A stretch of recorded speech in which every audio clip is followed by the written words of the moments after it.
হাসির রাজা, জ্ঞানের রাজা, রসিক রাজা। পূর্ণ হয়েছে। তা কবে ধান কাটা হবে পুটির বাবা? এবারে পেকেই এসেছে, সপ্তাহখানেকের মধ্যে ধান কাটতে হবে। বেশ বেশ, তাহলে তো ভালোই হলো। এই মাসের শেষের দিকেই তো নবাব বাহাদুরকে শস্যের খাজনা পাঠানোর কথা। হ্যাঁ মহারাজ, এবারে নবাব বাহাদুর খুশি হবে। ঠিক বলেছ গোপাল।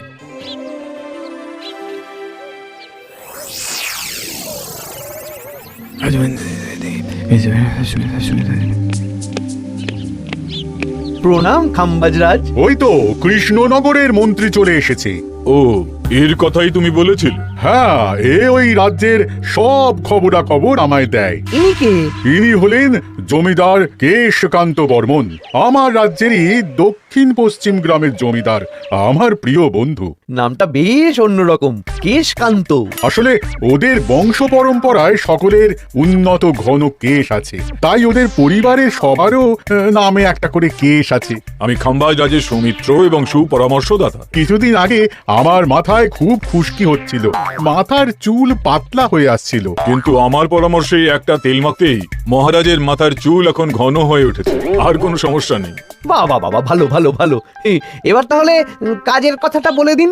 এবারে তো শুনলাম তোমাদের রাজ্যে অনেক ধান উৎপাদন হয়েছে, তাই স্বাভাবিকভাবে নবাব বাহাদুরের কাছে রাজস্ব অনেক বেশি দেবে, কি তাই তো? হ্যাঁ, এবারে রাজস্ব দানে কৃষ্ণনগরই প্রথম হবে। না, তা হবে না। নবাবের কাছে অত ধান পৌঁছবে না, এমনকি কৃষ্ণচন্দ্রের কাছেই চাষিরা বেশি ধান রাজস্ব দিতে পারবে না। সেটা কি করে হয়? পাকা ধানে মই দিতে হবে। বললাম না, ও আমার সুপরামর্শদাতা। হ্যাঁ, আমার মন্ত্রীকে বাণিজ্যের কাজে বাইরে পাঠিয়েছি কিছুদিন, তাই কেশকান্ত মাঝে মধ্যেই আমার কাছে আসে, গল্পগুজব করে আর সুপরামর্শ দেয়। কিন্তু আমি কি করব? তুমি রাতের অন্ধকারে চাষিদের ধান জমিতে পাকা ধানে মই দিয়ে দাও, এমন ভাবে কাজটা করবে যাতে কাক পক্ষীতেও টের না পায়। আর তাতে আমার লাভ? প্রত্যেক বছর নবাব রাজস্ব দানে বিজয়ীকে 3000 মোহর দেয়, আমি তোমাকে তার থেকে 1000 মোহর উপহার দেব। 1000 মোহর? হ্যাঁ হ্যাঁ, যাও যাও যাও, কাজটা শুরু করে দাও। আচ্ছা।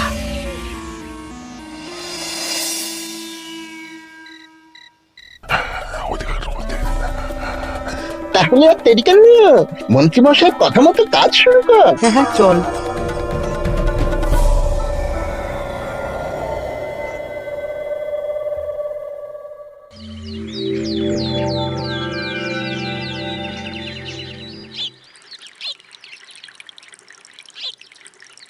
এবারে তো চাষাবাদ বেশ ভালোই হয়েছে। আশা করি নবাব বাহাদুরের কাছ থেকে এবারে আমরাই পুরস্কার পাবো। হ্যাঁ মহারাজ, সারা বাংলায় কৃষ্ণনগরের মতো উৎপাদন এই বছরে কোথাও হয়নি। সর্বনাশ হয়ে গেছে মহারাজ, সর্বনাশ হয়ে গেছে। কি সর্বনাশ হয়েছে গো পুটির বাবা? গতকাল রাতে আমাদের সব জমির পাকা ধানে মই দিয়ে দিয়েছে। সে কি? এবার আমরা কি করব মহারাজ? কাদের কাদের জমিতে হয়েছে এসব? যেই জমিতে তাকাবেন সেই জমিতেই এই কাণ্ড, ধান ঝরে সব মাটিতে পড়ে আছে। এবার আমরা কি করব? হায় হায় হায়, এবার আমাদের রাজ্যের কি হবে? নবাব বাহাদুরকে তো জবাব দিতে পারবো না। বড় বিপদ হয়ে গেল, রাজ্যে গ্রহের প্রকোপ নেমে এলো। আর কদিন পরেই আমার টেকে আসবে 1000 মোহর। ঠিক আছে, তোমরা সবাই এখন বাড়ি যাও। না, আমার মন মেজাজ ভালো নেই।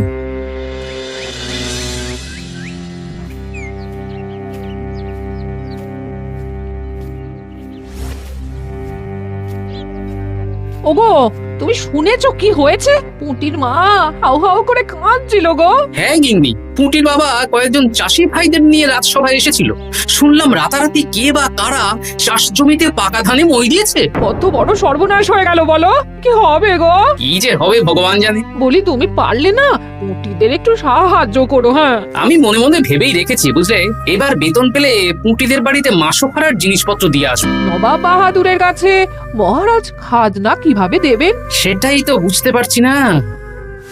আপনি এত চিন্তা করবেন না, রাজবাড়ির ভাড়ার থেকে আপাতত কিছু বস্তা ধান পাঠানোর ব্যবস্থা করুন। তারপর নবাব বাহাদুরের কাছে গিয়ে বলবেন, আস্তে আস্তে সব দিয়ে দেবেন মহারাজ। তাই করতে হবে, তাছাড়া তো আর অন্য কোনো উপায় দেখতে পাচ্ছি না। কিন্তু এবারে আর আমাদের মান রক্ষা হবে না। দেখি 2-1 দিনের মধ্যেই যতটা সম্ভব ভাড়া থেকে ধান পাঠানোর ব্যবস্থা করব।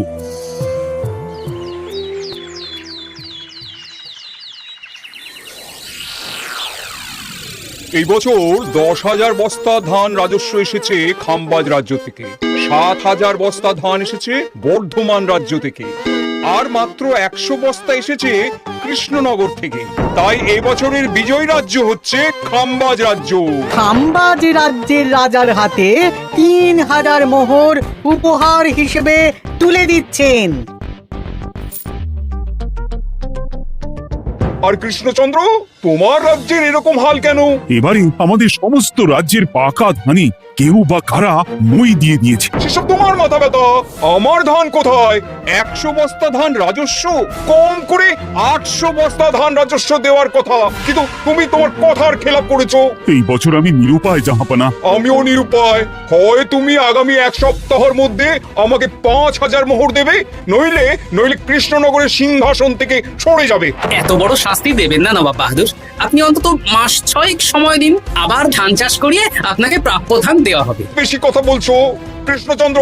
তুমি 5,000 নয়, 6,000 মোহর 1 সপ্তাহের মধ্যে দেবে। বেটা গোপাল বেশি পাকা, অত কথা বলতে কে বলেছিল? গোপাল, এটা তুমি কি করলে? হায় হায় হায়! সর্বনাশের সময় যখন ঘনিয়ে আসে তখন বিপদের ওপর বিপদ এভাবেই আসে। আমার পাওনা। আরে এখন না, তোমাকে পাঠিয়ে দেব। ওই দেখুন, খাম্বাজ রাজের সাথে কথা বলছে। এখন বেশি কথা বললে কৃষ্ণচন্দ্র আর গোপাল সন্দেহ করবে। চলুন তো দেখি ওখানে গিয়ে কি কথা বলছে।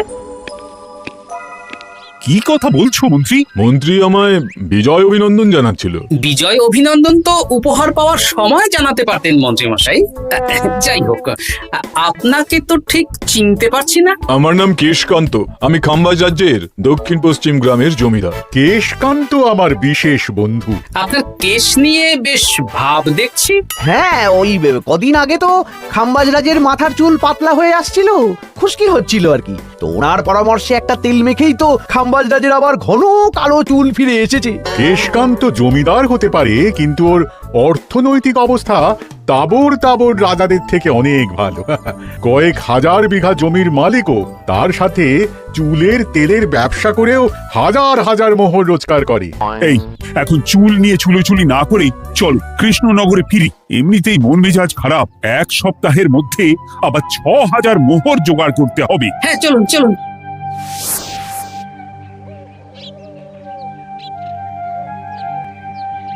আচ্ছা মন্ত্রীমশাই, আপনি এই কেশকান্ত জমিদারের ব্যাপারে এত কিছু জানলেন কি করে? ওনার সাথে তো আমাদের আজই প্রথম দেখা। হাওয়ায় কত খবরই ভেসে আসে, সেরকম আমার কানেও এসেছিল। সব বাদ দাও। গোপাল, মন্ত্রী, দুজনেই ভাবনা চিন্তা করো কিভাবে 6,000 মোহর জোগাড় হবে। পাকা ধানে মই পড়লো, এখন আবার এত বড় বোঝা। আমার কাছেও মহারাজ বেশি অর্থ নেই, সব মিলিয়ে মিশিয়ে ওই 150 থেকে 200 মোহর মতো আছে বাড়িতে। যদি বেশি থাকতো আমি আপনাকে নিশ্চয়ই সাহায্য করতাম মহারাজ। তাও করতেন কিনা সন্দেহ। তুমি চুপ করো। মন্ত্রীমশাই ওই লোকটাকে জানলো কি করে? এই লোকটাকে তো আগে দেখারই কথা না। না, ব্যাপারটা নিয়ে ভাবতে হবে। চলুন চলুন।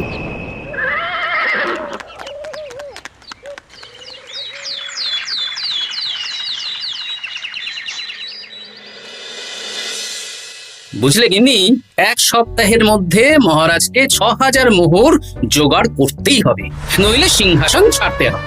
এখন কিন্তু আমাদের উচিত মহারাজের পাশে দাঁড়ানো। কিছু ভেবেছো কি? আপাতত আমার বিয়েতে পাওয়া আংটি বন্ধক রাখো, আর তুমি যদি... হ্যাঁ, আমার যে দুটো গয়নাগাটি আছে ওগুলো বন্ধক রাখো, পরে আস্তে আস্তে ছাড়িয়ে নেবো খন। দেখি বাকি সভাসদদেরকেও বলবো, যে যতটা পারে, তারপর ভগবানই ভরসা।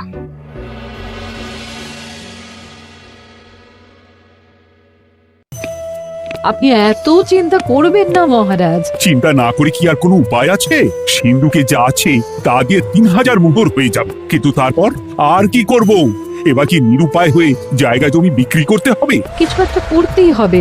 আপনি গোপালকে একবার বলে দেখুন, প্রত্যেকবার যখনই বিপদে পড়েছেন তখন গোপালই আপনাকে বাঁচিয়েছে। দেখি আগামীকাল রাজসভা শুরু হওয়ার আগে গোপালের সাথে ব্যাপারটা নিয়ে আলোচনা করব।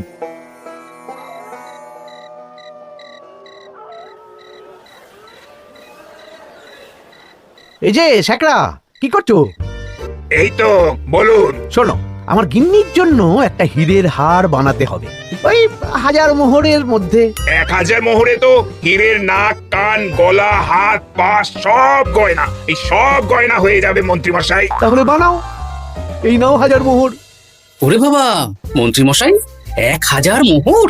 এই মন্দার বাজারে এত মোহর কোথায় পেলেন? গতকালই তো বললেন আপনার কাছে 150 থেকে 200টা আছে। সে যেখান থেকেই পাই তাতে তোমার কি? না, আমার কিছু না। শেখরা, আমি কয়েকটা গয়না বন্ধক রাখবো। দেখি কি আছে। এই সব মিলিয়ে এতে আমি 15 মোহর দিতে পারবো। বেশ, তাই দাও।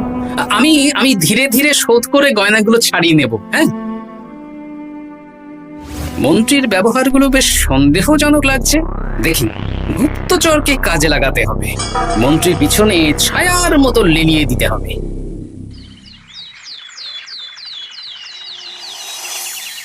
মহারাজ, আমি চেষ্টা করছি আপনার এই মোহর কিভাবে জোগাড় করা যায়, আপ্রাণ চেষ্টা করছি। দেখো, আমি 3000 মোহর পারবো, কিন্তু তার বেশি হলে জায়গা জমি বেচতে হবে, হাতে যে বেশি দিন সময়ও নেই। আচ্ছা মহারাজ, দেখছি। তবে মন্ত্রীমশাই চাইলেই আপনাকে 1000 মোহর দিয়ে সাহায্য করতে পারতেন, কিন্তু উনি তা না দিয়ে ওনার গিন্নির গয়না বানাচ্ছেন, হীরের গয়না। দেখি, মন্ত্রী তো কালকেই বলল ওর কাছে 150 থেকে 200 মোহর আছে মাত্র। 1000 মোহর কোথা থেকে পেল? সে উনিই জানেন। তবে তার খবর খুব তাড়াতাড়ি আশা করি পেয়ে যাব মহারাজ।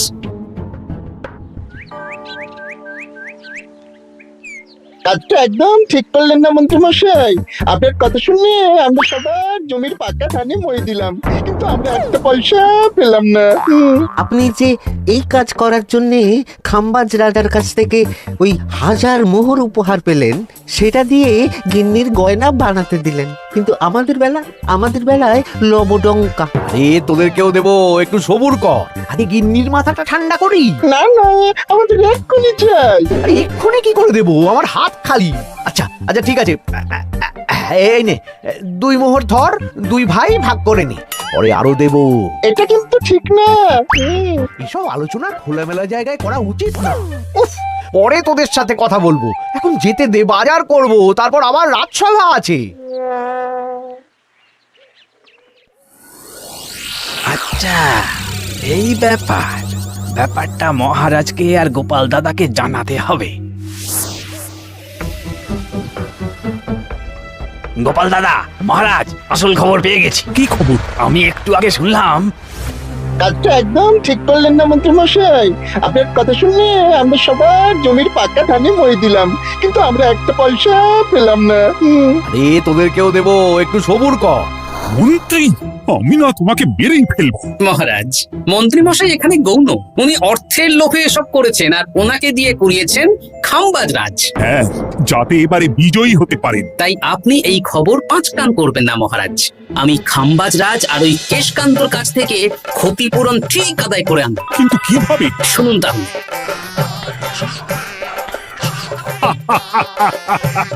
দারুণ বুদ্ধি। তাহলে এখন আসি মহারাজ, কাউকে কিচ্ছু বলার দরকার নেই। আপনি শুধু আগামীকাল সন্ধেবেলা খাম্বাজ রাজের দরবারে চলে আসুন, পারলে নবাব বাহাদুরকেও সঙ্গে করে নিয়ে আসুন। হ্যাঁ। প্রণাম খাম্বাজ রাজ। কে আপনি? আমি হতাশ রঞ্জন, পশ্চিমে থাকি। কি চাই বলুন? কিছু চাই না, তবে একটা কথা শুনলাম তাই বলতে এলাম। কি কথা? আমি শুনলাম মহারাজ আপনার মাথার চুলগুলো সব নকল। আমার এত সুন্দর চুল সব নকল? ফাজলামো হচ্ছে। আমি যদি প্রমাণ করে দিই আপনার চুল নকল, তাহলে কি? তাহলে আপনি আমাকে 100 মোহর দেবেন, আর প্রমাণ না করতে পারলে আমি আপনাকে 100 মোহর দেব। বেশ, দেখো, এক্ষুনি দেখো, আমারই তো 100 মোহর লাভ হবে। এখন না, আজ সন্ধেবেলায়। বেশ বেশ, তখনই এসো। এবারে জমিদার কেশকান্তর বাড়ি যেতে হবে। জমিদার মশাই বাড়ি আছেন? কে মশাই আপনি? আমি হতাশ রঞ্জন, পশ্চিমে থাকি। আমি বিশাল ক্ষমতাশালী লোক। কিসের ক্ষমতা? আমি রাজরাজাদের মারধর করি, চুল ধরে টানি, শাস্তি দিই। এসব কি উল্টোপাল্টা বলছেন? খাম্বাজ রাজ আপনার বন্ধু না? হ্যাঁ, প্রিয় বন্ধু। ওনাকেও আমি আপনার সামনে চুল ধরে টানবো, কিন্তু উনি কিচ্ছু করতে পারবেন না। উনি আপনাকে শুলে চড়াবেন। কিছুই করতে পারবেন না, বললাম না আমি বিশাল ক্ষমতাশালী লোক। বিশ্বাস হচ্ছে না তো? তাহলে বাজি ধরুন, 10,000 মোহরের বাজি। 10,000 মোহরের বাজি? হ্যাঁ, আজ আমি খাম্বাজ রাজের রাজবাড়ি যাব, আর আমার শক্তি প্রদর্শন করব। ওনার চুল ধরে টানা হেঁচড়া করব, ওনাকে আহত করব, কিন্তু উনি আমাকে কিছুই করতে পারবেন না। বেশ রাজি, বাজি 10,100 মোহর দিতে পারবেন তো? হ্যাঁ, আমি বাজি হারলে আপনাকে দেব 10,100 মোহর।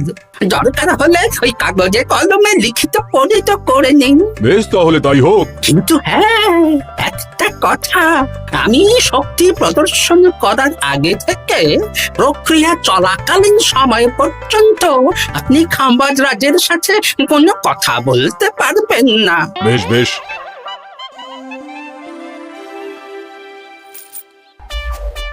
তাহলে শুরু করি। শুরু করো। এবার আমি প্রমাণ করেই ছাড়বো।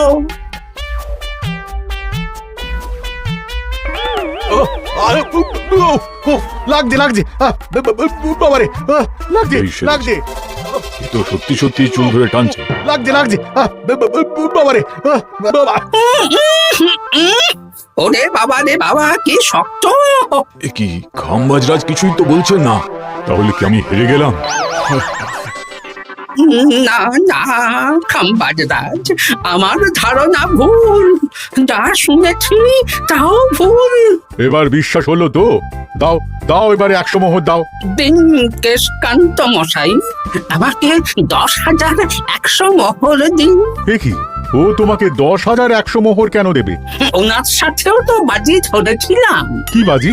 আপনার এখান থেকে বেরিয়ে এবারে দিন তো দেখি, সব কাগজ কলমে লেখা আছে। এই নাও। হায় হায় হায় হায়। সাবাস গোপাল, সাবাস, তুমি আমার মুখ রক্ষা করেছো। গোপাল, কৃষ্ণচন্দ্র, নবাব বাহাদুর, আপনারা? হ্যাঁ, আমি গোপাল। এটা ছাড়া আর কোনো উপায় ছিল না খাম্বাজ রাজ। আপনি আমাদের মন্ত্রীর মাথাকে যে জঘন্য কাজটা করিয়েছেন, সেটা তো আর প্রমাণ করতে পারতাম না। তাই ছলে বলে কৌশলে আপনার প্রিয় বন্ধুর কাছ থেকে আদায় করে নিলাম। হ্যাঁ নয়, হ্যাঁ।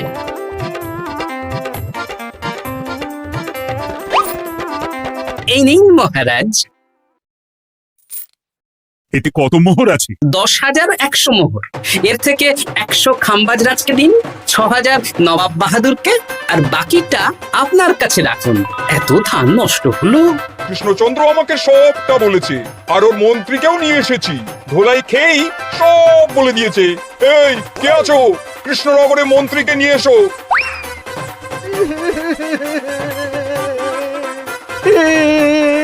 মার খেয়ে আমি সব বলে দিয়েছি খাম্বাজ রাজ। উদ্ধার করে তো জাহাপানা, আমাকে ক্ষমা করে দিন। এর কোনো ক্ষমা নেই, তোমাকে আমি কারাগারে বন্দি করব। হায় হায় হায়, সামান্য টাকার লোভ করতে গিয়ে পুরো মাঠে মারা গেলাম।